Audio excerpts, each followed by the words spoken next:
Ravi de vous retrouver, madame, monsieur, comme chaque dimanche en direct sur Canal Algérie à 21h pour votre émission footballistique hebdomadaire Canal Foot. C'est le 34e numéro. Aujourd'hui, au sommaire, un programme riche et varié. On commence d'abord par un grand coup de projecteur sur le football féminin avec deux clubs. D'abord, félicitations au club d'Akbou pour son sacre de champion d'Algérie et double félicitations pour la JS Kabylie, une accession en première division et un trophée de Coupe d'Algérie bien mérité. Côté masculin, on parlera de Ligue 1 Mobilis et la lutte continue, aussi bien dans le haut du tableau que dans le bas du tableau. Les équipes qui jouent le podium sont connues de tous. Ceux qui jouent la relégation aussi sont connus de tous. Pour la Ligue 2, c'est l'épilogue. C'était l'épilogue hier. Déjà pour le centre-ouest, on connaît déjà le champion, celui qui a accédé depuis déjà quelques semaines. Et hier, finalement, le MB87 qui a rejoint l'élite après sa victoire 4-2 face à l'US Chaouia. Mais avant tout ça, nous avons des invités de marque aujourd'hui. On commencera, galanterie oblige, par la dame qui a remporté la Coupe d'Algérie avec la JS Kabylie, Madame Naïma Laouadi. Bonsoir Naïma, merci d'avoir répondu à notre invitation. Bonsoir à tous et merci pour votre invitation. C'est avec joie et bonheur de venir, surtout sur Canal Algérie. Merci beaucoup. Et juste à votre gauche, celui que vous avez battu, mais celui qui est en Ligue 1, en Division 1, c'est Nadir Medassi, l'entraîneur de l'équipe senior du CF Akbou. Nadir, bonsoir et merci d'avoir répondu à notre invitation. Bonsoir à tous, merci pour l'invitation. Je suis très heureux d'être parmi vous. Eh bien, tout le plaisir est pour nous. Juste en face de vous, l'artisane de tout ce beau monde, c'est notre cher collègue, notre jeune collègue et la dynamique, Sarah Derbal. Bonsoir Sarah. Bonsoir Fatah, bonsoir à nos invités, bonsoir à Abdelnour et bonsoir à nos téléspectateurs également. Et on finit avec l'ange blanc, l'indéboulonnable Abdelnour Kawa, notre consultant à Canal Foot. Bonsoir Abdelnour. Bonsoir Fatah, bonsoir Madame Malawadi, bonsoir Monsieur Medassi, deux entraîneurs heureux bien sûr, et bonsoir surtout nos amis téléspectateurs. Voilà, le décor est planté. On y va pour notre première rubrique juste après ceci.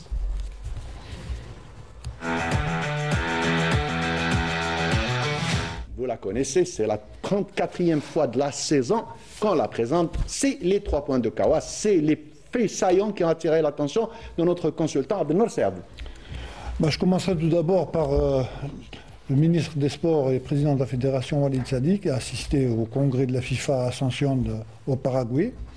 Donc, au cours de ce séjour, il a pu entrer en contact avec beaucoup de présidents de fédérations également.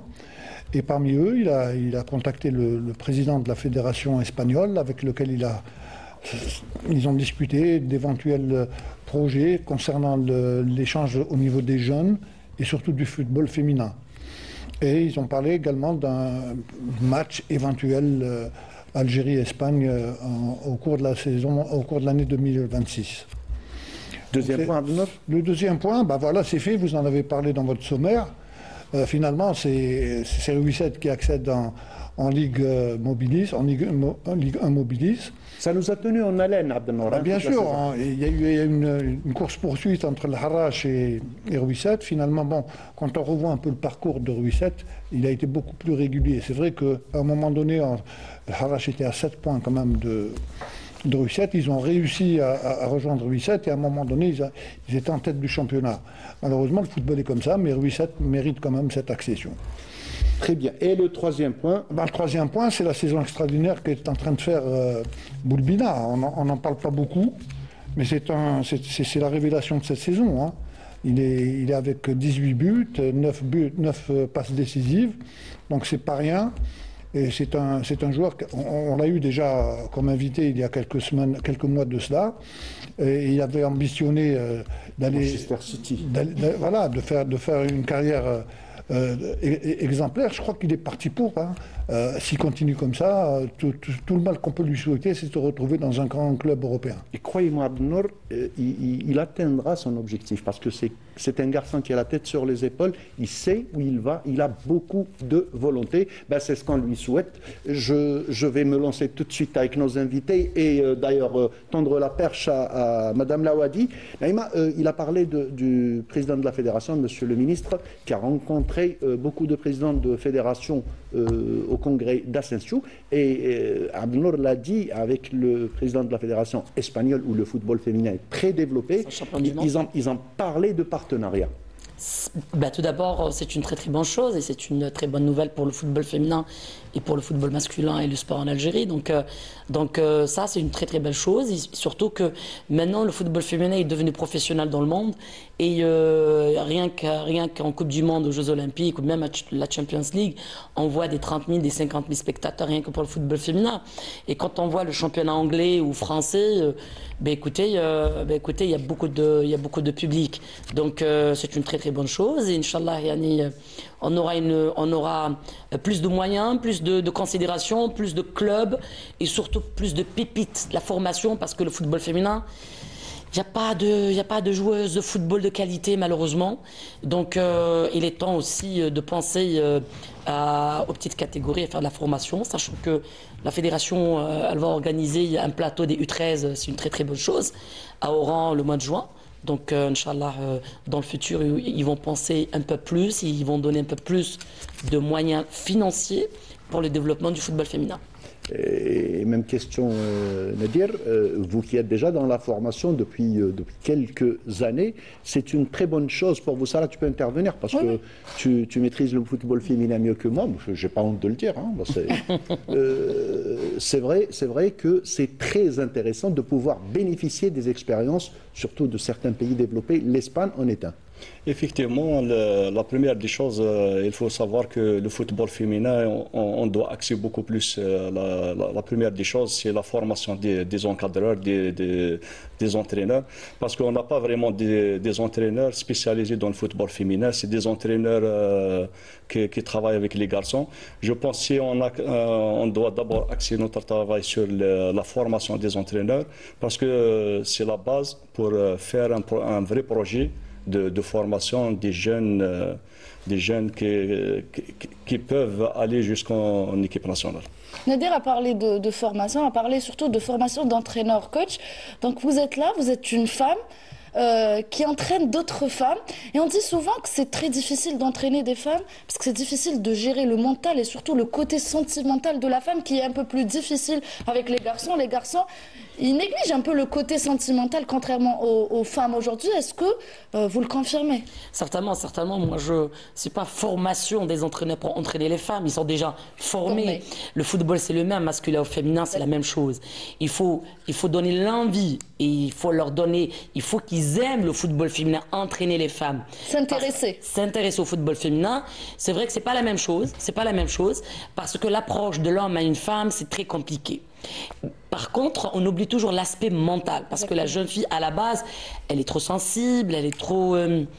La femme a son caractère, on va dire. Exactement. Et surtout, le football féminin et les footballeuses en général, si elles changent, si elles ne te donnent pas, c'est que quand elles ressentent que l'entraîneur fait de différence, quand elles ressentent que l'entraîneur ne se bat pas pour ces filles-là, elle te donne rien du tout quand il n'y a rien. Quand elle voit un président qui fait la différence, un staff qui fait la différence. Ce qui s'est passé avec la JSK d'ailleurs. Tout à fait, exactement. Surtout une fille quand elle est blessée, par exemple, et on la délaisse parce qu'elle nous apporte moins. Donc, tous ces facteurs négatifs que beaucoup de clubs négligent parce que l'important c'est donner la considération à cette joueuse parce que de venir jouer au football déjà c'est un exploit, de lutter, de prouver sur le terrain c'est autre chose et surtout d'arriver à être une internationale. Donc moi je dirais que donner l'importance qui se passe actuellement à la JS Kabylie, c'est pas venu comme ça. C'est venu avec un projet, avec une mentalité professionnelle, avec un petit savoir et puis donner de l'importance à cette footballeuse. Quand elle est bien payé, rémunéré, on va dire, nourri et logé, pris en charge et la considération. Quand on donne considération à une jeune fille, quand on la respecte telle qu'elle est et on lui donne les moyens, croyez-moi qu'elle peut vous bouffer le terrain, elle va vous manger. Et c'est ça que je dirais aux autres clubs, les autres associations, écoutez vos joueuses et j'en suis plus que surtout ne pas faire de différence. Ça va, on ne vous dérange pas trop. On peut rester. J'aimerais bien relancer par contre Nadir par rapport à ça. Elle a parlé de considération, de formation. Vous le faites à Aqbou. Vous considérez la femme. Vous donnez tous les moyens à vos joueuses également. D'ailleurs, on le voit. Votre centre de formation, les catégories jeunes du CF Aqbou, il y a plus de 100 filles qui s'entraînent à Aqbou. On est venu, on les a vues sur place. Donc, quel est le secret? Comment vous avez réussi à attirer autant de jeunes filles aujourd'hui? Le premier point, c'est le travail, le sérieux, et beaucoup plus de l'entourage aussi. Donc, on a un groupe, je considère que ce n'est pas une association, c'est une famille. On travaille dans la sérénité. Il y a un point très important, c'est la stabilité. Je suis plus de 10 ans en club. J'ai travaillé dans toutes les catégories, depuis l'école jusqu'au senior. Un climat sain. Les parents, ils adhèrent à la politique du club. Et grâce à tous ces paramètres, on a réussi à faire des saisons exceptionnelles. Un club qui a été créé en 2010, ça fait 15 ans. Et qui forme aujourd'hui des joueurs pour l'équipe nationale. Exactement. On a 27 titres. On a atteint les 27 titres. L'équipe senior, depuis 2 ans, on enchaîne des résultats. L'année passée, on est sorti. On reviendra par contre sur les résultats. D'accord. Ok, Oui, effectivement. De toute façon, sans transition, on y va. D'ailleurs, Hanan va nous envoyer les images. Encore une fois, le CF Aqbou a été sacré champion d'Algérie. On va voir les images. Tu peux continuer. Voilà, encore une fois, il a dit, encore une fois, le CF Aqbou pour la 2e année de suite, votre 27e titre avec le CF Aqbou. Donc, 2e année de suite, CF Aqbou champion d'Algérie avec un sans faute, une première dans le football féminin, la première fois qu'un club réussisse à soulever le trophée de champion d'Algérie sans aucune défaite, Nader. Pour moi, c'est une saison exceptionnelle. On a confirmé cette saison que nous sommes les champions. C'est un club parmi les meilleurs clubs en Algérie. L'année passée, on a fait une saison, on a perdu un match et on a fait une seule défaite. Et cette saison, on a atteint un record. On a fait 20 matchs et 20 victoires. Eh bien, Nadir, on va voir justement votre sacre. Hanan va nous envoyer ces images en off sonore. Voilà, vous pouvez continuer avec les 140 buts par temps marqués, 7 buts encaissés. C'est un exploit. C'est grâce aux efforts des joueuses, leur sérieux, leur concentration pendant toute la saison. C'est pas facile de gérer une saison sportive. On a passé dans des moments difficiles. On avait plusieurs blessés, mais on a su comment trouver des solutions. On a travaillé, on a reconverti quelques joueuses et on a travaillé dur. C'est grâce au staff technique et les joueuses, on a su comment faire un climat de famille. Et c'est le soutien de la direction aussi qui nous ont donné beaucoup de moyens. On était à l'aise. Voilà, c'est le secret de grosso modo, c'est ça. Vous avez terminé en beauté avec 16 buts à 0 face à l'évasion Béjaïa. Donc vous avez terminé le championnat avec ce large score devant l'équipe de Béjaïa. Effectivement, donc pour respecter les adversaires, on doit être sérieux depuis le premier match jusqu'au dernier. Ça ne veut pas dire qu'on a gagné le championnat avec 13 points d'avance, qu'on doit sous-estimer l'adversaire. On était sérieux, c'est le dernier match, c'est une fête. On va justement écouter les sonores. Pouvez les envoyer les sonores, Hanan, Hassan, on va écouter ce que déclarent les joueuses du CF Aqbou. s'est abattu pour avoir ce titre. Dieu il nous a récompensés. On a fait beaucoup d'efforts tout au long de l'année. Alhamdoulilah, malgré on a perdu la coupe, mais on s'est récompensé, on s'est retrouvé avec le titre de championnat. À tout le monde, que ce soit les joueuses, le staff technique et dirigeants, d'avoir eu le titre, le 20e titre dans l'histoire du club. Cela n'est pas venu par hasard. C'est grâce aux efforts, conjugaison des efforts de tout le monde. Je tiens à féliciter le club gagnant CF Akbou, alhamdoulilah, et je tiens à rendre un grand hommage au club, aux dirigeants, au président du club, à tous ceux qui ont contribué pour cette ambiance, pour ces exploits, pour ces résultats en sport féminin, notamment le foot féminin à Bijaya. Et puis je tiens à rassurer le club gagnant, et c'est l'Évasion Akbou, et tous les clubs sportifs, toutes les disciplines à Bijaya, que l'Assemblée populaire de Bijaya est là pour les accompagner avec des subventions, pour les accompagner avec la présence. Comme vous voyez, c'est la grande fête à Akbou, donc, et c'est une fierté pour nous de représenter le football ou être l'un des meilleures équipes de football féminin en Algérie. Je tiens à remercier toutes ces filles-là qui sont actrices de cet exploit d'être championnes d'Algérie. Et puis il faut qu'on sache aussi qu'il n'y a pas une semaine derrière nous, ils étaient finalistes de la Coupe d'Algérie. Et puis nous avons aussi les U16 et les U19 aussi qu'ils ont ramené, elles ont ramené aussi leur coupe ici à Akbou. J'ai envie d'encourager, j'ai envie de dire félicitations à toutes les personnes qui ont contribué justement à ces exploits, entre le staff technique, le staff médical, les dirigeants, mais tous ceux qui ont contribué justement à la réussite un peu de cet événement. Voilà, c'était donc le sacre de l'équipe du CF Akbou. Avant de revenir vers coach Naïma, je m'adresse à notre consultant. Ça fait quand même plaisir de voir l'éclosion du football féminin. On est en train de voir des matchs extraordinaires, des équipes qui sont en train de pourvoyer l'équipe nationale en joueuses. Je pense que dans quelques années, pour ne pas être trop gourmand, on va quand même avoir de bonnes footballeuses. Il y a un phénomène qui est en train de se passer à travers le monde.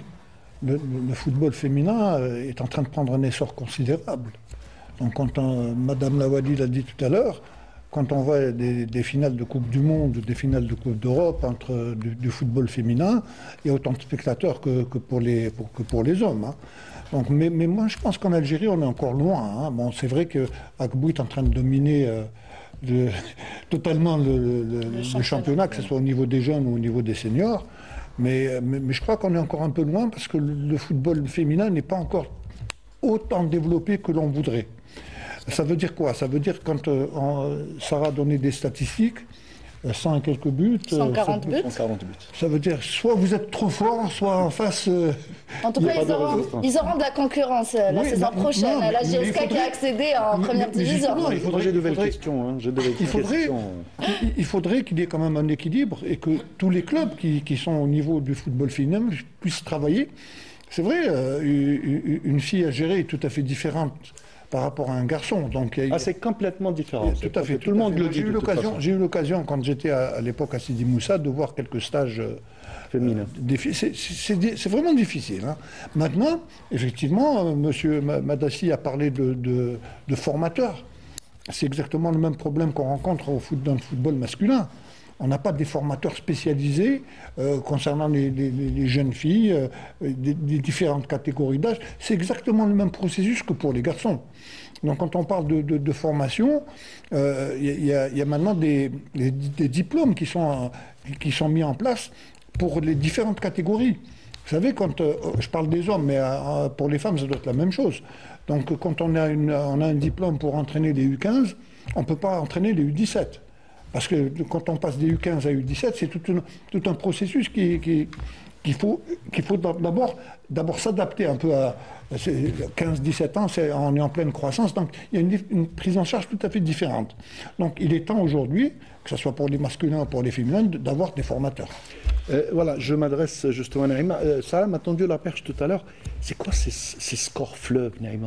Chaque fois que j'entends, c'est vrai que j'ai pas beaucoup suivi. Je suivais ça, à travers Sarah, surtout parce que c'est elle qui fait cette rubrique.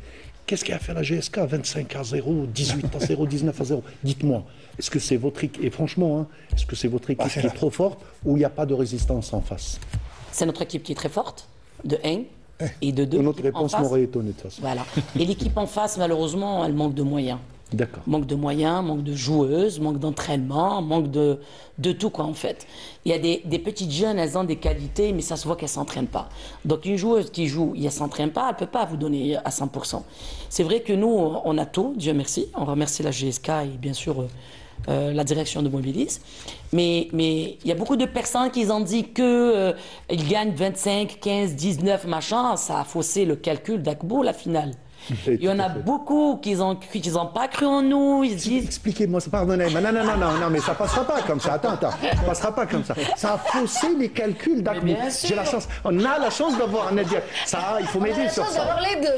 D'avoir les deux. Ça veut dire quoi? Ça a faussé les calculs? Ça a faussé, je vais vous dire. Allez, parce qu'il y en dites-moi. a plein qui nous ont dit, ouais, la GSK ils sont forts parce que l'équipe adverse, elle sent nulle. Excusez-moi de ce terme. Donc, quand on a joué le quart de finale contre GFK Arlob,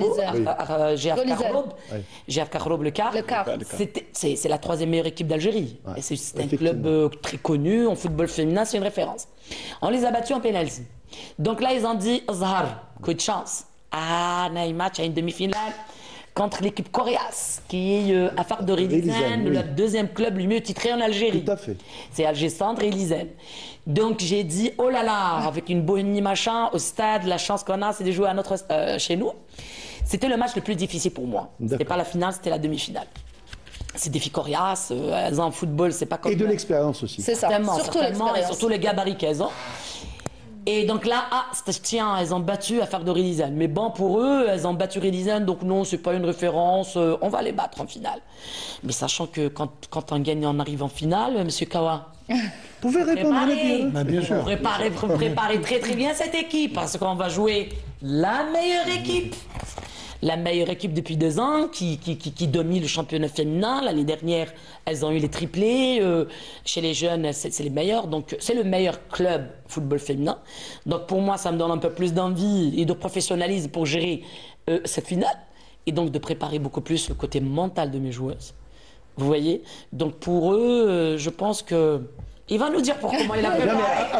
Avant qu'il ne réponde ça, là, je pense que tu as une belle vidéo. Je ne sais pas qui c'est qui a préparé cette belle vidéo. Tu vas nous le dire. Hanan va nous la projeter. On va la regarder d'abord. Ensuite, on va Très bien. vous Donc, dire Hanan, qu'il a on va voir préparé. la vidéo de la présentation du trophée dans un stade plein, craqué. Hussein Aït Ahmed. Ouais. C'était hier. J'ai eu la chance d'être présent là-bas. On va la voir et on reviendra au débat.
Qui dépasse la 30. Voilà. Et donc, on revient au plateau, ça discute parce que c'est des images tellement belles, Sarah. Et c'est des images préparées par Zindine Barahal qui nous a envoyé ces belles images et vous avez eu l'occasion de défiler avec votre trophée devant un stade plein à craquer.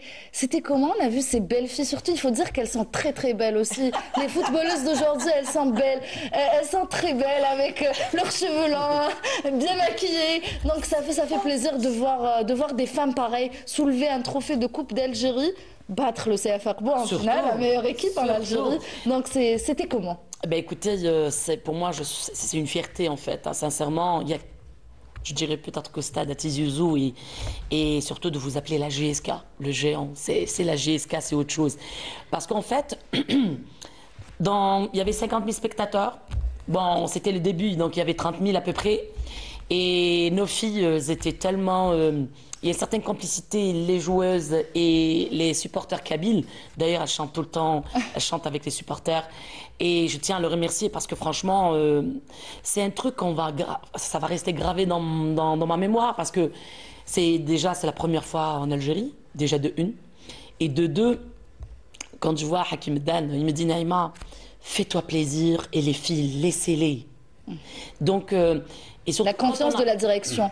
Surtout, c'est très très important quand il y a Ould Ali qui est là, qui est tout le temps présent avec nous, quand on a un directeur sportif qui est un ancien footballeur, Hakim Dan, un manager qui est un ancien footballeur, Karim Doudan, quand ces gens-là, ils sont derrière vous et qui vous poussent vers l'avant et qui vous font confiance et que nos filles, on ne sent pas cette différence entre une fille et un garçon pro, vous voyez.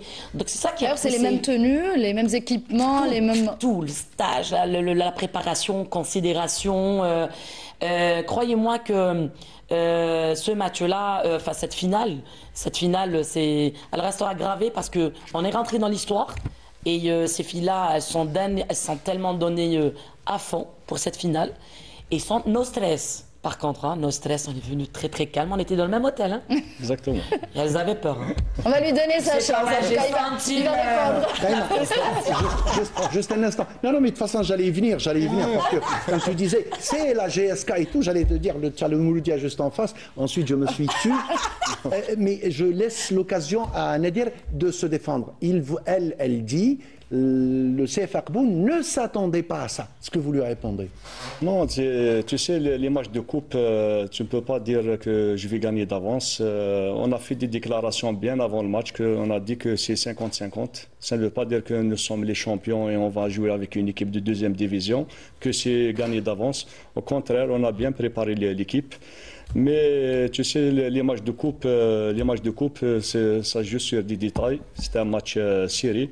On n'a pas su comment gérer le premier quart d'heure. Et l'équipe de Naïma a profité de l'occasion. Ils ont marqué 2 buts. Et on a accepté la défaite avec humilité. Donc, on les félicite pour la performance qu'ils ont fait le jour de la finale. Vraiment, une très bonne équipe. Nous, il nous reste à tirer des renseignements, à tirer des leçons pour améliorer notre jeu. Et personnellement, j'aime bien jouer des matchs serrés comme ça. Mieux que les matchs de 10-0, 15-0. Pour pouvoir évoluer. C'est vrai qu'on a gagné tous les matchs, mais la difficulté qu'on a trouvée en face de la GSK nous pousse à travailler plus. Et voilà, c'est ça le charme de la Coupe. Mais vous aurez une revanche, de toute façon. Vous jouez la Super Coupe en octobre. Plus le championnat. Le championnat, c'est autre chose. Mais la Super Coupe, là, qui dominera le football féminin. Vous avez parlé des 2 buts de la première période, mais j'ai eu l'occasion de commenter le match. J'ai vu votre inquiétude, Nader. Je ne voulais pas le stresser avec ça, c'est ce que je voulais dire. Mais toi, tu y vas directement. J'allais lui dire, Nader, voilà, franchement, ce que j'allais dire tout simplement, vous disiez que c'était du 50-50. Pour Sarah, je ne dis pas que c'était évident que la GSK allait gagner, mais que la victoire était claire et limpide. C'est ce que tu m'as dit. En fait, moi, je vais être honnête. Avant le match, je pensais que c'était le CF Arbo qui allait remporter. Comme tous les Algériens, comme toute personne qui suit le football féminin. Après la première mi-temps, je m'attendais à un discours peut-être motivant, comme il l'avait fait lors du match de demi-finale face au CRB. L'équipe d'Arbo menait sur un petit score d'1-0. En deuxième période, on a pu voir 7 buts. Après, un discours motivant. C'est vrai que c'est pas le même adversaire, mais après, Nadir Medassi a su motiver, on va dire, ses joueuses. Mais ce qu'on a vu avec la GSK, c'est que Naïma Laouadi a très bien vu vos matchs, tous vos matchs, parce qu'elle vous a fait un marquage de génie. On n'a pas eu l'occasion de voir ni Khouloud, ni Naïma, ni Rania Ayadi quand elle a fait son entrée, même si elle a fait un retour elle est revenue d'une blessure. C'est vrai que c'était pas à 100%.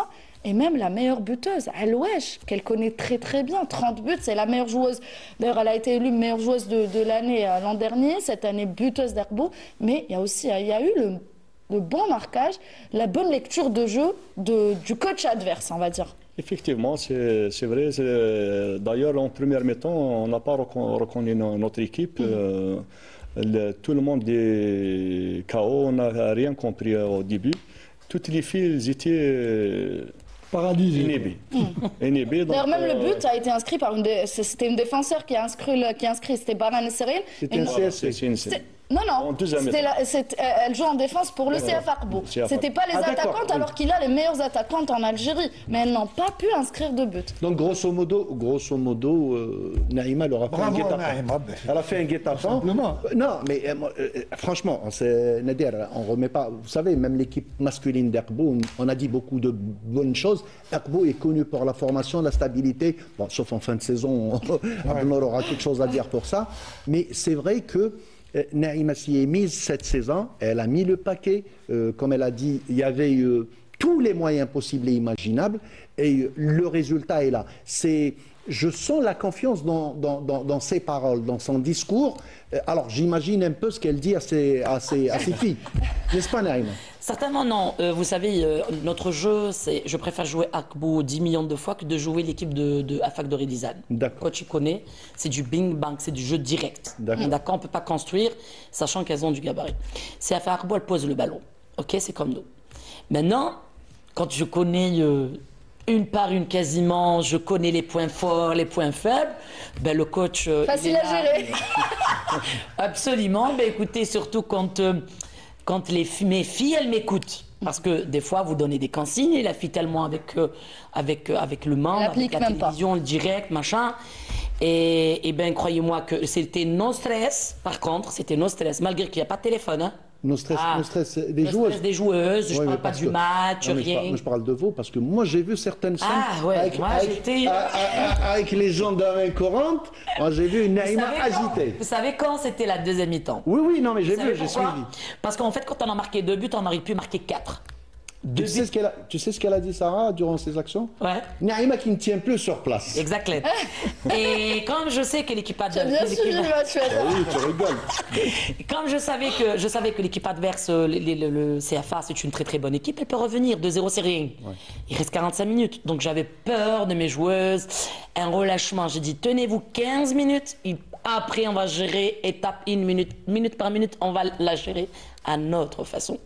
Malheureusement, c'est passé 10 minutes à peine, 10 minutes dès l'entrée, la réduction de score. Mais bon, moi, dans le vestiaire, j'ai donné un coup de gueule. Je dis, écoutez, je rentre chez moi, à Tizi Ouzou, la GSK, avec la coupe. Je ne rentre pas à Tizi Ouzou sans ma coupe. C'est la GSK.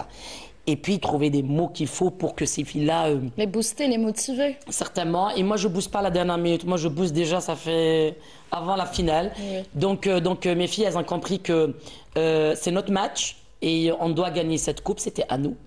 Et après, elles ont subi, elles étaient fatiguées. Et on a joué notre football à peu près. Et puis quand on voit c'est qui a marqué, qui a marqué les 3 buts, c'est des petits jeunes. C'est des jeunes. J'ai mis les 5 ans d'expérience au milieu de terrain. Surtout le dernier but, hein. Pardon? Vous avez bien fait clôturer le match avec le dernier. Ah oui, vous allez entendre parler de cette petite jeune Rada, plutôt Rada que je chante. Non, c'est Kedesh Aya. Une excellente joueuse. Excellente joueuse. C'est une joueuse de talent. C'est une ancienne internationale des U20. Et il faut retenir son nom, hein, parce que c'est vraiment une fille qui est douée, machallah. Et ben voilà, à 19 ans, elle marque le 3e but. C'est là où on a coupé... Pardon, coach. donc surtout de gagner contre CFA Arbo, Abilda, avec un monde extraordinaire. Pour moi, c'est la plus belle finale. Je ne sais pas le coach. C'est la plus belle finale depuis que je suis en Algérie. Je suis des finales, avec toute modestie. Hein. On a parlé de votre finale, de votre beau trophée, du trophée de champion du CF Arbo. D'ailleurs, on pourrait les voir. Ils sont juste là avec nous. Hassan, on peut avoir les trophées en bas. J'aimerais bien aussi parler des 2 autres trophées. Le trophée U16 et U19 que vous avez remporté en Coupe d'Algérie, c'est aussi un exploit pour le CF Arbo pour avoir les 27 titres cette saison. Effectivement, donc concernant les U16, U19, comme vous savez, on a mis un projet de jeu donc, pour toutes les catégories. Je pense même cette année, on jouait mieux que les saisons précédentes. On travaille, c'est le même staff. Le staff senior, on est toujours derrière le projet sportif. Donc on veut que les futures, les jeunes joueuses du CFA intègrent l'équipe senior. Donc voilà, c'est un fil rouge qu'on suit depuis le début. Et pour les résultats, franchement, on n'a jamais tracé l'objectif, c'est Coupe d'Algérie.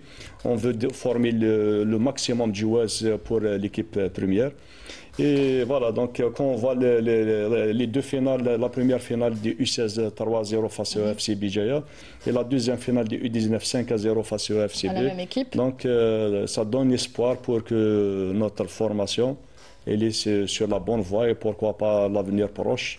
Voir le produit pur du CFA enseigné. La relève est là. Féliciter aussi féliciter l'équipe de Imloul. Parce que deux finalistes et voilà l'FCB et ils ont pas de moyens, il faut préciser. C'est vrai. Ils n'ont pas de moyens. J'ai eu l'occasion de partir les voir. Et exactement. Donc moi je dirais que je tiens à féliciter le président Imloul parce que d'arriver en finale et de jouer contre Safa Arbo, eh ben écoutez, je lance un appel aussi à la DGS de Béjaïa et les autorités de Béjaïa. Il faut les aider. Ça prouve que eux aussi ils forment. Ils ont U16 et U19 en finale. Ils ont battu les meilleurs. Donc je pense qu'il faut leur donner les moyens. C'est le football féminin qui va en bénéficier. Et c'est le football féminin algérien qui va en bénéficier. Un dernier mot à dire à propos de... Effectivement, c'est la qualité, le talent existe. Il suffit juste d'accompagner les clubs. Le premier critère, c'est les infrastructures, les moyens financiers, parce que la majorité des clubs souffrent de moyens. Ils n'ont pas le transport, l'hébergement. Vraiment, c'est des cas vraiment... Il y a des clubs qui n'arrivent même pas à se déplacer. Hein. Et effectivement, ils jouent à 10 heures, ils déplacent à 4 heures du matin. Vraiment, on a vu des situations vraiment difficiles. J'espère que la fédération va trouver des solutions, va aider ces clubs-là pour élever le niveau national et pourquoi pas faire une équipe nationale avec les joueuses locales. De toute façon, monsieur le ministre de la Jeunesse des Sports et en même temps président de la fédération, il en parle durant toutes ces réunions, comme quoi c'est en ligne de mire. Le football féminin et les jeunes catégories et le football amateur font partie des points importants. Vous voulez dire un mot, Abdelnour, avant de clore? Je voulais juste ajouter une chose, c'est que le football féminin chez nous, il y a certaines équipes qui sont bien structurées, mais d'autres ont mis une équipe féminine parce que c'était obligatoire. Tout à fait. Donc le problème est là. Si c'est un point important à souligner. Voilà, si on veut vraiment développer le football féminin, chez les professionnels. Quand on voit, et c'est pas n'importe quel club, hein, c'est des plus grands clubs ici au niveau du championnat national, mais qui ont une équipe féminine que pour la forme. Donc il faudrait prendre les choses au sérieux. Même pas pour la forme, parce que c'est obligatoire. Voilà. L'année prochaine, ça a beaucoup changé. La fédération l'a exigé. Ils sont obligés de faire la formation. Et l'a exigé tout en facilitant, parce qu'ils ont dit, vous pouvez parrainer une équipe qui existe déjà. Donc vous voyez, ils vous tapissent le terrain. Voilà. Non, l'année prochaine, ça y est, vous créez. Il n'y a plus parrainé ou si, il y a encore une année, Naïma. Il y a encore une année. Oui, il y a encore une année. Non, c'est une bonne chose. Pourvu que les clubs jouent le jeu. Non, ils ne jouent pas le jeu. Voilà. Mais à part la GSK, moi je vous le dis, ils ne jouent pas le jeu, malheureusement. Les téléspectateurs, surtout les responsables des clubs, sont en train de l'entendre. Nous, on n'a rien dit à Canal Algérie. C'est le coach Naïm El Awadi qui est en train de le dire. Je dis ça, vous savez pourquoi? Oui, dites. C'est pour que moi, j'aimerais bien, quand on joue le CRB, on joue le Mouloudia.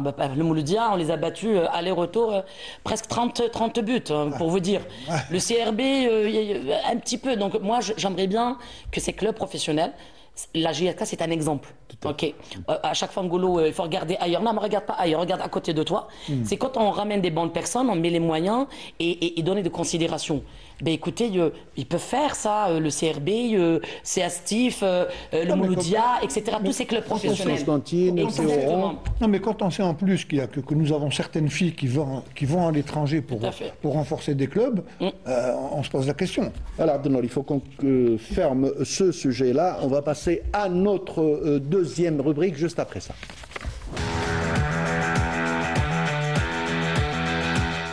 Voilà, et c'est le moment de passer à la Ligue 1 et cette 26e journée, une 26e journée qui a connu des surprises, mais la course-poursuite continue. On va commencer d'abord par le premier match, c'est celui qui a opposé le MC Oran au NC Magara. On va regarder le résumé, on revient au débat. عزيز خطير À l'instant même, M. Oukil vient de donner le coup d'envoi et c'était pour le Mouloudia d'Oran. On continue donc les compositions. Djidou, Benchlef, Harari, Zaitri, Zakaria, Bekken, Mustafa, Bakou. Bakou qui rentre avec son pied gauche. Bakou qui essaye de surprendre. Attention, et le premier but, l'ouverture du score pour le Mouloudia d'Oran. C'est Djobé qui a ouvert le score à la 8e minute de jeu suite à un tir de Bakou qui a été repoussé par le jeu. Ahmed Haribi, voilà, on revoit l'action. Qui c'est qui a centré? Voilà, c'est ce que je voulais voir. C'est le capitaine. C'est Ben Amara qui a centré et remis sur son coéquipier le numéro 23. Amran qui va essayer de rentrer dans la surface de réparation. Attention, Amran! Oh là là là là là là là là là! Oh, ce que c'est beau! Oh, ce que c'est beau! Mais Ahmed Haribi, expliquez-moi ça. Très rapidement, un crochet et un tir foudroyant qui a trempé la vigilance. Ahmed Haribi, et là, voilà, on est en train de revoir l'action. Merci à notre équipe technique. Ahmed Haribi, tous les connaisseurs en football vous diront que là, il n'y a rien à dire, c'est la faute au gardien. Oui, parce qu'il n'a pas fermé l'angle du poteau droit. Et je pense que... Oui, devant, attention. Encore une fois, c'est le même joueur. Mais il est chanceux, ce joueur. Alors, il se retrouve au bon endroit, au bon moment, dans les temps additionnels. C'est même passé, hein. On est en train de jouer la 48e minute. Il se retrouve tout seul. Ça a été très, très bien pensé par le nouveau rentrant, Salah Hamida, qui l'a trouvé au point de pénalty. Et Djobé qui rajoute un deuxième but à la 48e minute de jeu. Mené au score. On va revoir l'action d'Alibi. Je ne sais pas si ça va checker. Ah, il n'y a pas de position. Il n'y a aucune position de hors-jeu. Ça a été effacé par le capitaine Haddad. C'est Haddad qui a effacé le hors-jeu. Voilà, on revoit l'action. Voilà, c'était avec Ahmed Haribi au commentaire. On a regardé un match qui était très intéressant en première mi-temps, beaucoup moins en deuxième période. C'était, allez, je gère et moi j'essaye d'égaliser. Finalement, ça n'a pas bougé. Abdelnour, je commencerai par l'accent de l'égalisation, parce que je parle au gardien de but. Tout connaisseur au football dira c'est complètement la faute du gardien de but. Vous savez, généralement, on dit toujours, ça c'est dans la formation du gardien de but, le premier poteau, normalement, il est interdit. Il est interdit d'encaisser un but. Il ne faut même pas y penser. Il faut même pas... Bon, ça arrive malheureusement, la preuve. Pourtant, il a quand même une très grande expérience, Rahmani. Moi, je le connais. Moi, j'avais entraîné pendant 15 jours, pas plus. Quand j'avais pris le SMN là-bas, il avait des qualités extraordinaires. Mais là, commettre bourde sur bourde, c'est un peu difficile à avaler. Mais effectivement, le premier poteau, normalement, est réservé au gardien de but. Coach, Mouloudia d'Oran qui respire un petit peu.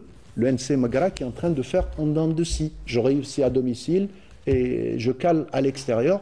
Et finalement, même avec cette victoire, le Mouloudia, c'est vrai qu'il respire. Il reste encore 4 rencontres. Et certainement, quand on voit le premier et le dernier, quand on voit la moitié du tableau, Parado, ils étaient 13e, maintenant ils sont 4e. Juste pour vous dire que le championnat est très très serré. Et puis pour l'MCO, c'est vrai qu'ils sont en train de respirer. Mais bon, moi ce que j'aime pas, c'est les clubs qui ne sont pas réguliers dans leur match en fait. Aujourd'hui, je gagne, à l'extérieur, je perds. À domicile, je perds, à l'extérieur, je gagne. Et c'est ça qui fausse en fait les résultats. Et quoi vous dire, écoutez, ça va être chaud pour le champion et pour ceux qui vont descendre. Rien n'est joué. Rien, absolument pas. Sarah, Azdin Aïdjoudi, réussite à domicile. À l'extérieur, ça ne va pas trop. Et pareil pour Abdelkader Amrani. Et d'ailleurs, c'est le problème du MCO depuis la saison dernière. Tout à fait. Il ne réussit pas à l'extérieur. Et quand on veut faire une bonne saison, on doit ramener des points de l'extérieur. Exactement. Donc le Mouloudia d'Oran qui peine à réussir à l'extérieur, à arracher des points à l'extérieur. Mais là, il renoue avec la victoire et il remonte légèrement au classement. Mais, comme l'a dit Naïm Al-Awadi, rien n'est joué, ni pour le haut du tableau, ni pour le bas du tableau. On doit attendre la fin du championnat, comme en Ligue 2. Très bien. Je m'excuse. Oui, le haut du tableau, il est clair. Oui, le haut du tableau, il est clair. Il y a 3 équipes qui jouent le championnat. Quand je dis le haut du tableau, on ne connaît toujours pas le champion, contrairement aux années précédentes. Il connaît le podium, lui. On connaît pas le podium. On peut avoir un tiercé dans l'ordre ou dans le Voilà. C'est l'ordre. Mais pour la relégation, je n'ai rien dit. C'est toujours Naïm El Awadi qui le dit. Je n'ai absolument rien dit. Mais pour la relégation, Biskra. Il reste on y arrive, on y arrive. Voilà, on passe à la deuxième rencontre, celle qui s'est déroulée à Béjaïa, qui a opposé l'Olympique Akbou à l'USM Khenchela, et c'est un sujet de Sid Ahmed Bouraïb. Un match important pour les deux équipes et où la victoire était impérative pour s'extirper de la zone de relégation, surtout pour Akbou qui occupait avant cette journée la place d'avant-dernier. Il débute d'ailleurs de la meilleure des manières en ouvrant le score par l'intermédiaire de Wassa. On jouait alors la 24e minute de jeu.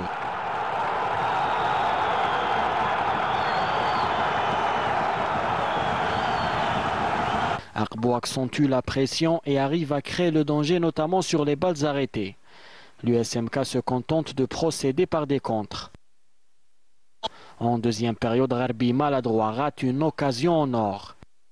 Ils arrivent tout de même à corser l'addition sur pénalty par Haddadi à un quart d'heure de la fin.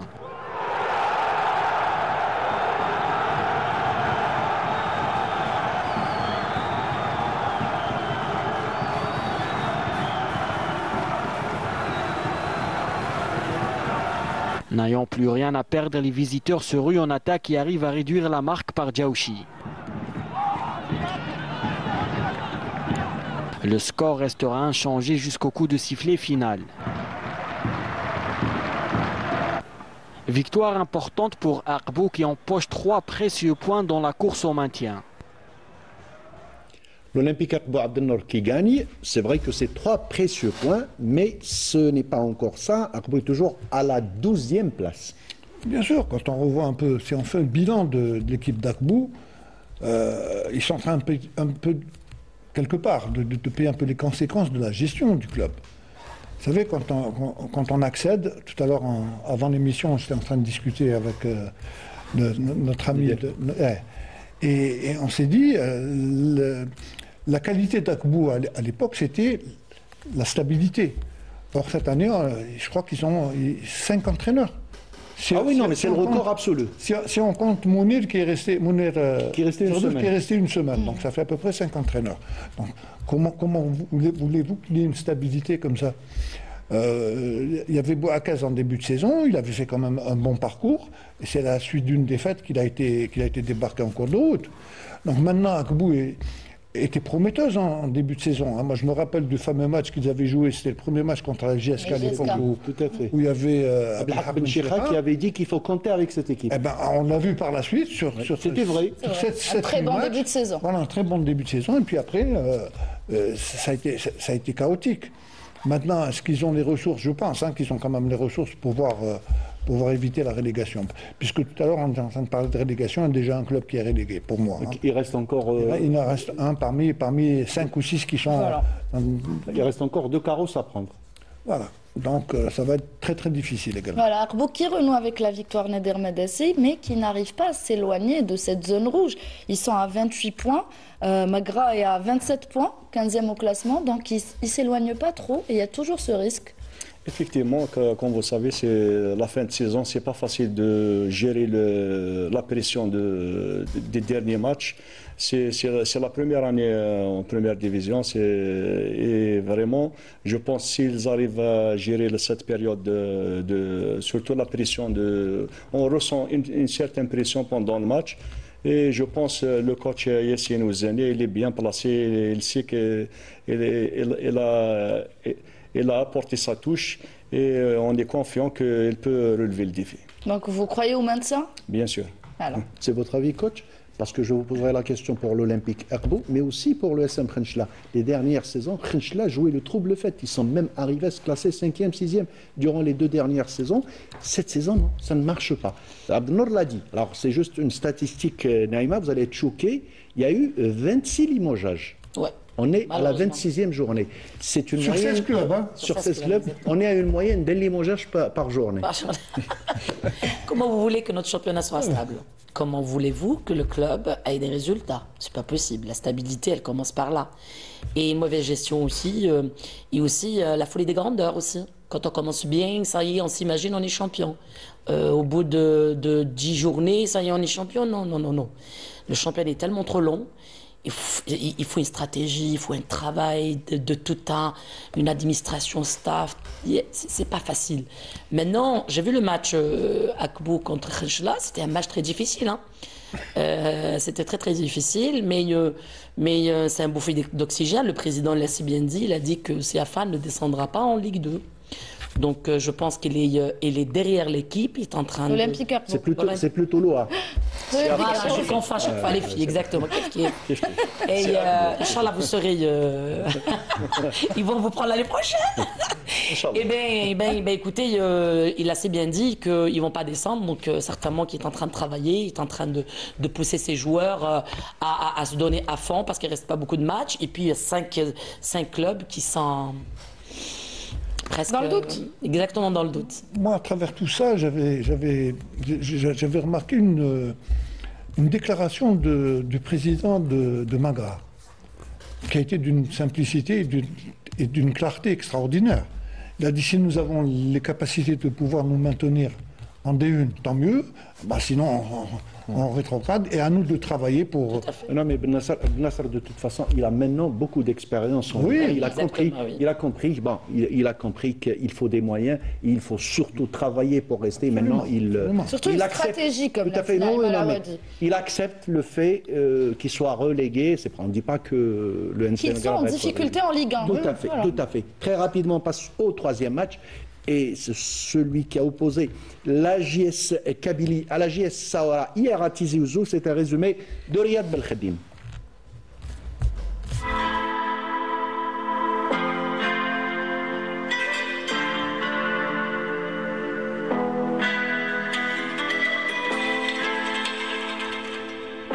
La jeunesse sportive de Kabylie avait une chance de prendre seule la tête du championnat de Ligue 1 et d'avoir une longueur d'avance sur son rival, le Moudia d'Alger, en recevant l'AJS Saoura. Et ça commence très vite pour les Canaries, avec dès la 13e minute de jeu sur cette passe de Boualia pour l'Hamri, qui frappe du pied gauche, frappe puissante qui trompe le gardien de Saoura. L'Hamri s'excuse devant son ancien club, mais la JSK mène déjà 1-0 avant le quart d'heure de jeu dans cette rencontre.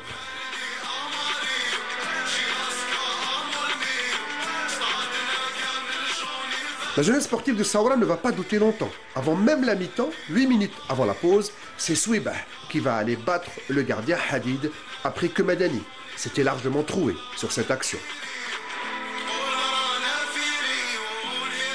Souibah croise bien son ballon et égalise pour les Bécharois après cette énorme erreur du défenseur Madani. On le voit à l'image, le capitaine de la JSK qui laisse passer le ballon après une glissade. Souilah est surpris de récupérer le ballon, mais pour la mettre au fond des filets au final, Saoura revient de loin et égalise.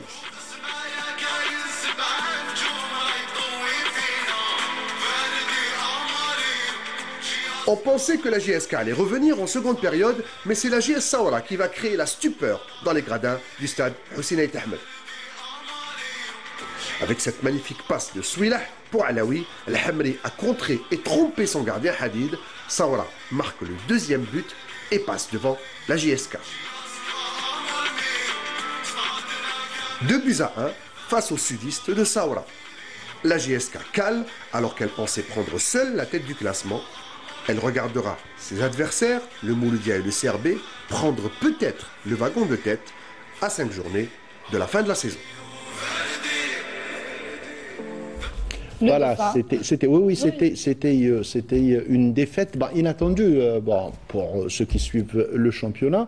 Je ne sais pas, on va poser une question à Naïma Salah. Voilà, après 9 matchs sans défaite, la JSK chute, et surtout à domicile, devant son public et devant la Saoura qui enchaîne son 3e résultat positif. Ben écoutez, pour moi, je dirais c'est un faux parcours. Et c'est vrai que... Accident de parcours, vous voulez dire? Accident de parcours, parce qu'en fait, moi j'étais au stade, j'ai vu le match. Pour être très honnête avec vous, dans ma tête, c'est en gagner 3-0. Pour être très très honnête avec vous, minimum 2-0. Parce que tout allait très bien, tout allait très bien.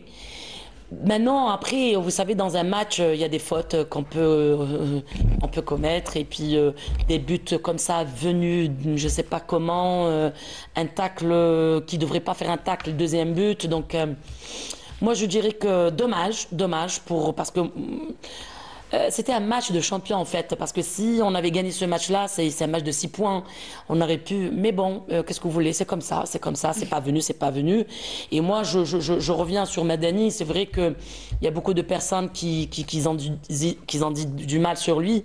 Moi, je dirais que non, c'est vrai que peut-être ça arrive de glisser, etc. Mais c'est un joueur que j'aime beaucoup, c'est un joueur qui est régulier. Et pour moi, c'est l'un des joueurs de la JSK qui est régulier pendant tous les matchs.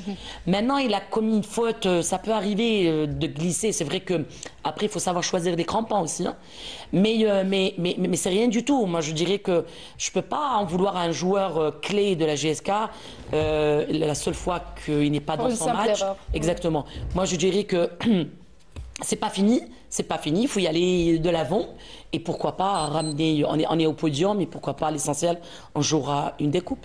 Abdel, moi j'ai dit à Naïma en coulisses, comme ça, je lui ai dit, moi j'ai l'impression que les joueurs de la JS Kabylie, c'est ce qu'elle a dit d'ailleurs, parce que même elle était dans le même état d'esprit. Je pense que les joueurs de la JSK ont gagné le match avant de rentrer sur le terrain. Ça c'est fort possible, mais quand on revoit un peu le match, c'est vrai que la JSK avait fait une très bonne entame de match. Hein, oui.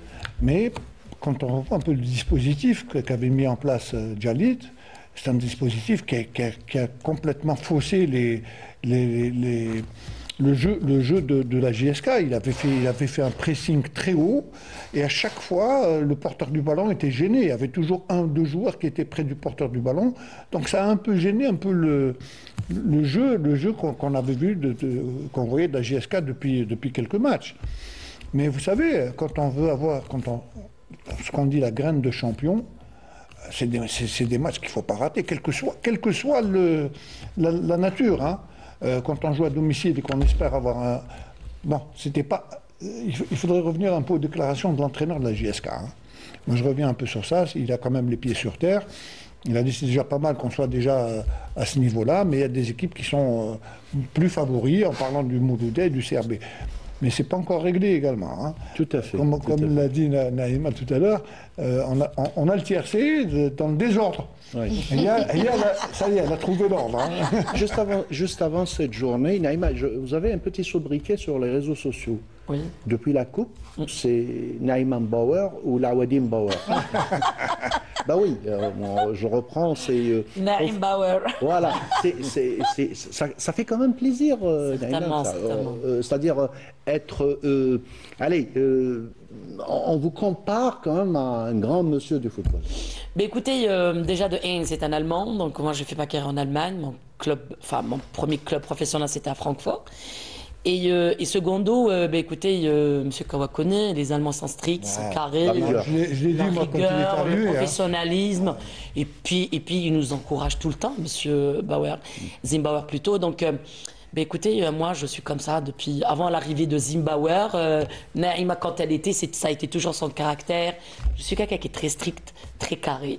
Écoutez, c'est comme ça qu'on réussit en fait. Mais ça fait quand même plaisir d'être comparé. Certainement. Voilà, c'est les beaux gosses. C'est ce que je voulais. C'est à ça que je voulais arriver. Alors on n'a pas plus beaucoup de temps. On avance encore le match, un 4e match, celui qui a opposé le Parado Athletic Club à l'USM Alger, et c'est un résumé de Fethi Ben Dali. Cette rencontre donc entre 2 équipes qui sont à un point de différence, puisque l'USMA est classé à la 5e position avec 36 points, tandis que le Paradou est classé 6e avec 35 points. Et c'est parti avec déjà un long ballon à destination c'était pour Boulbina, mais le ballon n'est pas arrivé à Boulbina. C'est la défense de l'USM Alger qui arrive à s'en sortir. Le coup franc qui va arriver à Boulbina. Le mur qui sera composé de 4 joueurs. On a fait appel à un quatrième joueur pour se placer dans le mur qui a été placé à distance réglementaire. Boulbina pour le coup franc, il le joue directement.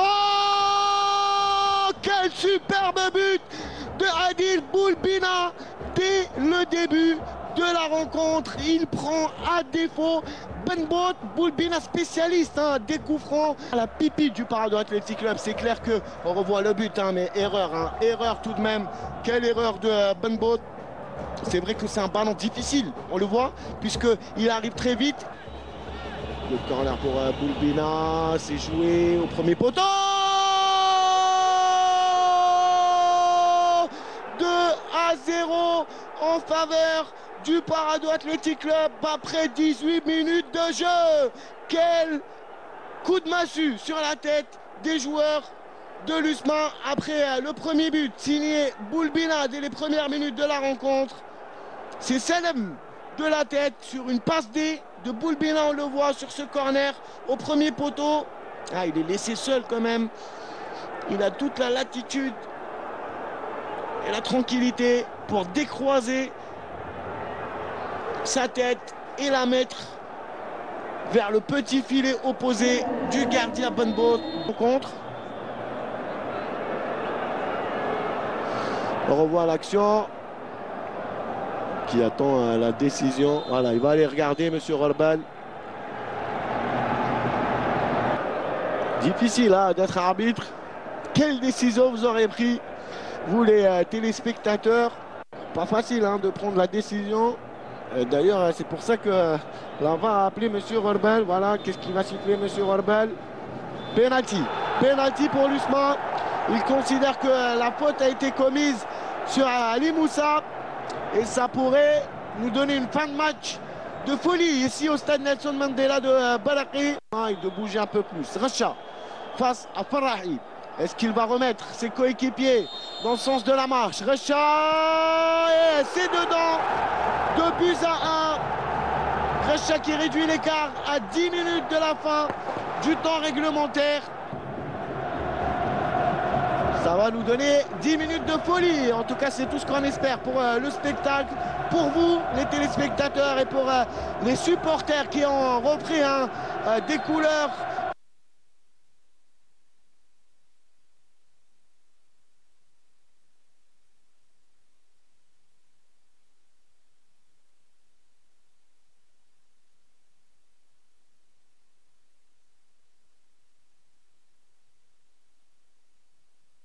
Panique devant les buts, c'est plus un attaquant. Et là, on est en train de le voir depuis le début de saison, il a marqué des buts magnifiques. 18 buts et 9 passes. Ce n'est pas n'importe quel attaquant, c'est le buteur du championnat également. C'est le buteur du championnat, et puis il fait une saison, c'est pratiquement le meilleur joueur qu'on a découvert cette saison.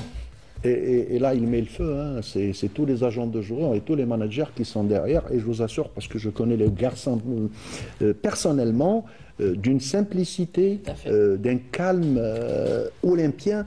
Et il a la tête sur les épaules.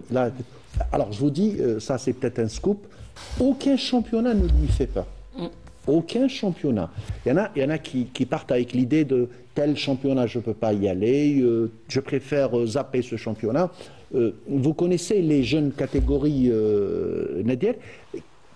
Est-ce que vous n'aimerez pas avoir des Boulbina dans vos jeunes catégories? Bien sûr, quand même, quand tu vois les performances de chaque semaine, quand même, c'est un rêve pour toute équipe d'avoir un Boulbina dans son équipe. Donc, il faut toujours baser sur la formation. C'est un produit local. Donc, il faut juste continuer à travailler, donner beaucoup plus de moyens pour voir ces pépites. Il n'y a pas que lui, Oui. Il y a beaucoup de... On a découvert, à la JSK, on a découvert également des joueurs. Exactement. Bon, la JSK, c'est... comment il s'appelle? Non. Non. Petit jeune. Mais là, je parle de Cassis aussi. Oui. Il a un talent aussi. Il peut être professionnel. Alors, je vais vous donner un scoop. Tous ces jeunes-là, y compris Amoura, viennent de Djidjel. Ils viennent de l'équipe de la Sûreté nationale de DJ. Rien que ça. Oui, tout ça. Rien que ça, oui mon ami. Oui mon ami. Oulbina, Rien que ça. Cassis, ils sont de là-bas. Absolument. Ah, génial. Absolument. Ben, il faut y aller chercher les gens là-bas. Et à Oui, Moura, oui. à Moura Et à Moura également. aussi, oui. oui. Oui. Et au Paradou, il y en a 3 ou 4. Hein. Il y en a qui n'ont pas beaucoup émergé. Mais ces deux-là, en tout cas, elle a parlé de Cassis, effectivement, c'est le maître à jouer de... Et c'est dû à quoi, mon cher Fatah? Ça vous nous le dire, Fatah. Non. Qui viennent de Jidjel, c'est à Fatah de nous le dire. Mais je vous dis, d'abord, c'est des talents purs. Oui. C'est des talents purs. Donc la pâte existe. Et ils Mais sont vous tombés... mangez quoi à Jidjel pour avoir ça? Beaucoup de poissons. Allez. Voilà. On y va très vite. Parce qu'elle est de DJ. On y va très vite pour les 2 derniers matchs. D'abord, Abdelnour, vous allez nous le commenter. 2 équipes une équipe qui joue son maintien, l'US Mostaganem, face à une équipe qui ne joue plus rien. Mais moi, je salue la sportivité et l'éthique de cette équipe du MC El Bayad. Ils sont partis accrocher l'US Mostaganem qui avait besoin des points. L'équipe de Lotfi Amrouche, ils sont revenus avec le point du match nul.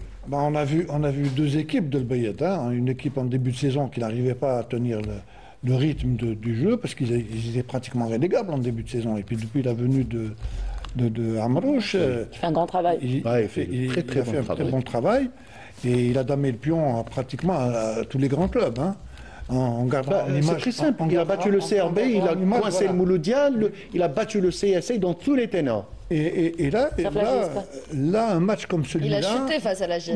Mostaganem avait la possibilité de pouvoir récolter 3 points pour essayer de respirer un peu. Et ils ne gardent qu'un... Ils font match nul. C'est dommage pour Mostaganem parce qu'ils ont d'abord une très belle infrastructure. Et puis c'est une équipe qui joue bien au ballon également. Hein. Maintenant, ils se mettent en difficulté parce que quand on joue la relégation et puis qu'on n'arrive pas à gagner à domicile, ça devient un peu problématique. Sarah ? Mostaganem qui avait peut-être besoin, Naïm Alouadi, des 3 points et non pas du point du match nul. Ah, certainement. Écoutez, c'est très compliqué d'avoir un nul en paire ou un point. C'est très compliqué à domicile. Maintenant, vous savez... C'est-à-dire que c'est la fin de saison et tous les points comptent. C'est-à-dire ce n'est même pas négociable les points à domicile. Exactement. Il faut aller grignoter à l'extérieur. Et là, ils ne sont pas en train de le faire. Malheureusement, quand on voit tous les clubs de l'Ouest, pourtant, ils ont des joueurs de talent, que ce soit en football féminin, il va confirmer avec moi le coach, et en football masculin. Il y a des dons extraordinaires. Mais quand on voit leur club professionnel, malheureusement, je ne sais pas. Donc, vous pensez qu'il vaut mieux investir dans les clubs féminins ? Non, absolument pas, mais non. Mais oui, vous faites la promotion depuis 9h du soir. Donc... Mais non, c'est pas la promotion, mais il faut, de toute façon, avec la FIFA et avec le président, il faut développer, il faut donner les moyens. Et croyez-moi qu'après, le public, ils vont aimer aller voir le féminin que les garçons. Des fois, quand il perd, il vient chez nous. Quand il gagne, il vient pas chez nous. Très bien. Alors, le dernier match, on va aller vite. Le dernier match, c'est celui qui a opposé en fin de journée le CS Constantine à l'US Biskra. L'US Biskra qui est déjà en Ligue 2. En Ligue 2, oui, et déjà depuis 2 semaines. Abdelnour, c'était pas une balade de santé parce que jusqu'au dernier quart d'heure. 75e minute. Ça s'est joué en 10 minutes. Ça s'est joué en un quart d'heure, ils ont marqué les 3 buts, donc ça a été difficile pour eux. Hein. Oui, à 75e minute. À la 74e minute, ils étaient 0-0. Non. On était en train de discuter, puis en 5 minutes, ils avaient marqué 2 buts. Et c'est un ancien de la GSK qui a marqué. Voilà, c'est Merbah qui ouvre le score à la 75e. Vous savez, c'est également un peu dommage. On savait que Biskra était condamné, mais c'est un peu dommage pour le CSC parce qu'on a vu un CSC faire une très bonne début de saison, comme d'habitude. Conquérant. Non, depuis 3-4 saisons, on voit le CSC démarrer en trombe. Et puis, il y a eu une cassure qui s'est... on en a assez parlé. Voilà, on ne va pas y revenir. Et là, ils se ressaisissent. J'espère qu'ils vont pouvoir terminer quand même dans le haut du tableau. Bon, peut-être c'est un peu trop tard pour les trois places, mais au moins être 4e ou 5e.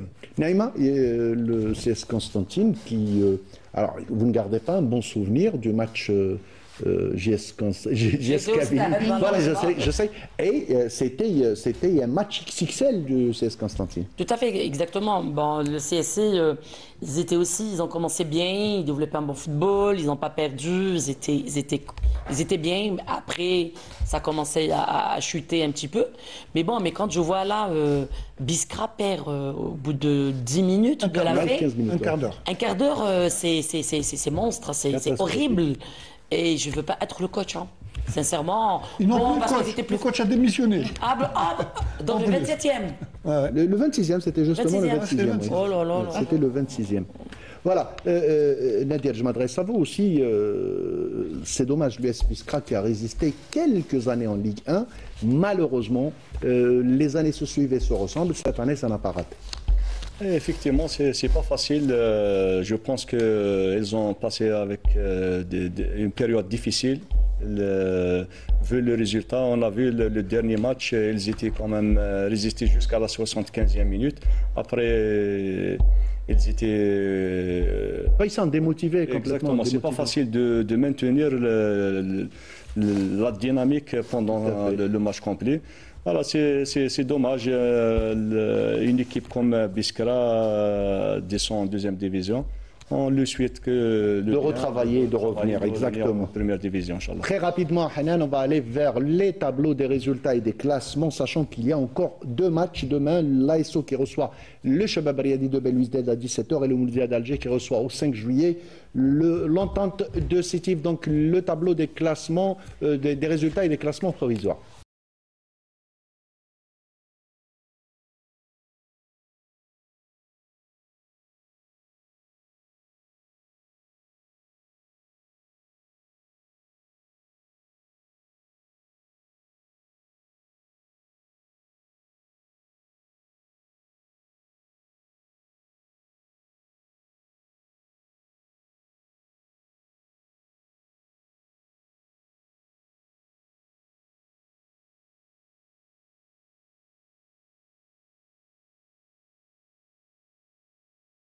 Le classement définitif demain soir, vous le trouverez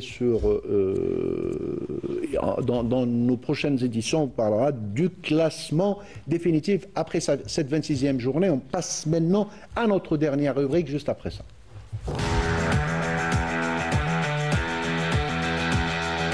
Voilà, la Ligue 2, et c'était l'épilogue de la 30e journée dans les 2 groupes, Centre-Est et Centre-Ouest. Au Centre-Ouest, on le sait déjà depuis 3 ou 4 semaines, l'US Ben Aknoun est déjà en Ligue 1 Mobilis. Un retour rapide de l'US Ben Aknoun qui a passé juste une saison au purgatoire.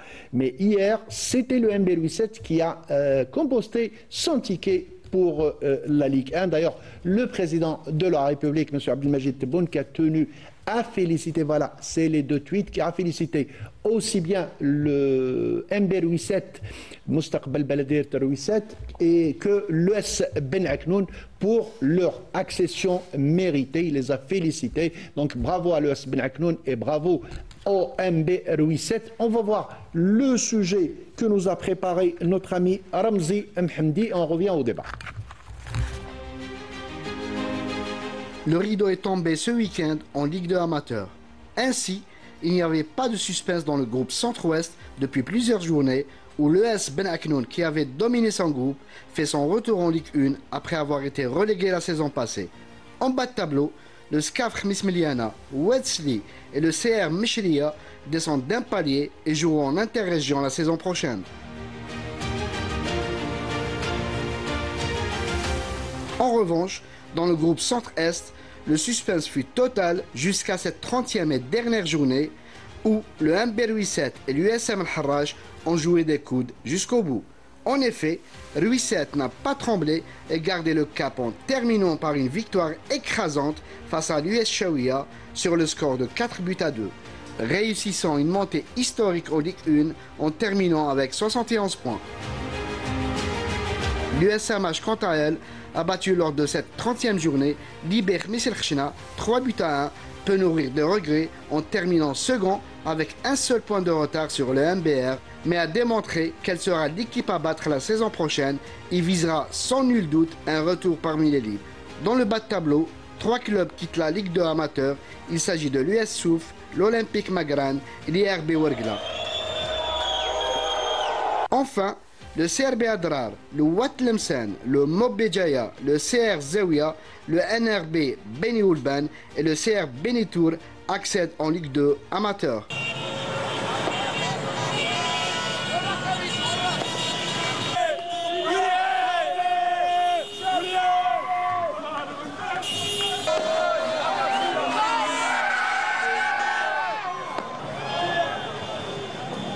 Voilà. Donc ça, la boucle est bouclée. Voilà, on a déjà parlé de cette équipe de Ben Aknoun, déjà en Ligue 1 depuis plusieurs semaines à Abdenor. On va parler de cette équipe Moustaqbel Rouisset, fondée en 1964, qui accède aujourd'hui pour la première fois de son histoire en Ligue 1 avec un bilan, un beau bilan on va dire, 22 victoires, 5 matchs nuls et 3 défaites. Ça fait quelque part, ils me font penser un peu à Akbou, hein, leur parcours, parce que c'est une équipe qui était tout à fait en bas, en division, en 4e division. Puis ils ont réussi à accéder chaque année. L'année passée, ils avaient frôlé un peu la relégation. 2 ans auparavant, ils essayaient également de jouer l'accession. Cette année, ils l'ont fait. C'est vrai qu'ils avaient un poursuivant immédiat, c'était le Harash. Et le Harash, il croyait dur comme fer également. Hein. Donc l'accession a été pratiquement décantée les 3 dernières journées. C'est après la victoire de Louis VII sur le Harash que le Louis VII avait pris 1 point d'avance et puis il termine avec 1 point d'avance. Donc bravo à Louis VII et hard luck à l'USM Harash et j'espère que la saison prochaine ils vont pouvoir accéder. Voilà, et c'est ce qu'on souhaite à cette équipe de l'USM Harash qui n'a pas démérité cette saison. Très rapidement, les tableaux des résultats et des classements en musique.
De Ligue 2, Centre-Est et Centre-Ouest, qu'on arrive à la fin de notre émission. Il me reste à remercier nos invités. Naïma El-Awadi, Naïma, merci de nous avoir honorés de votre présence.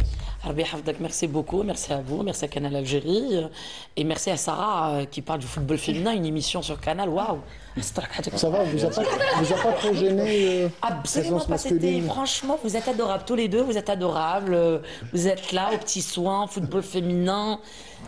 Troisièmement, que tous les deux. Bravo, les messieurs, Sarah, elle parle du football féminin et elle fait beaucoup de portraits sur le football féminin. Je tiens à la remercier parce qu'elle suit beaucoup le football féminin. Par contre, vous, non. Mais oui. Salutations. Allez-y.